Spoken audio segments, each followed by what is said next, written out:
En ce qui concerne le dossier de l'ancien Premier ministre, M. Elhadji Mamadou Cellou Dalein Diallo, mon collègue a déroulé tout à l'heure l'évolution de cette affaire. C'est pendant devant la chambre de l'instruction. L'un des actes qui a été posé dans cette affaire, c'est une commission rogatoire parce qu'aux dernières nouvelles, on avait appris que M. Dalein se trouverait à Dakar. Les juges ont entrepris une commission rogatoire à l'effet de commettre les juges sénégalais dans le but de procéder à l'inculpation de M. Cellou Dalein Diallo pour les faits de corruption, de détournement de deniers publics, de blanchiment de capitaux et d'enrichissement illicite. Nous attendons encore les résultats de cette commission rogatoire qui n'est pas encore revenue.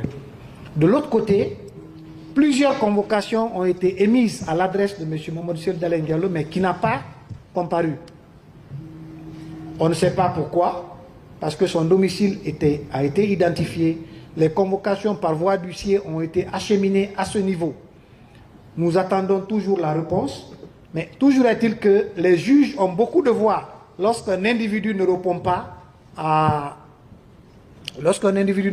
ou ne défère pas à leur convocation. Ils ont la possibilité entre les mandats d'amener, les mandats d'arrêt, qui peuvent facilement être décernés lorsque un individu ne défère pas à leur convocation. Et dans ce dossier, les gens pensent que c'est un dossier qui est fermé, il est ouvert. Et chaque fois, nous faisons le point avec la chambre de l'instruction dans cette affaire Air Guinée. Mamadou Cellou Dalein Diallo n'est pas le seul qui est concerné dans ce dossier. Il y a plusieurs autres cadres qui sont concernés, mais qui vivent actuellement en Guinée et qui ont été même entendus par la chambre de l'instruction. Des témoins sont venus et qui ont déposé dans ce dossier devant la chambre de l'instruction.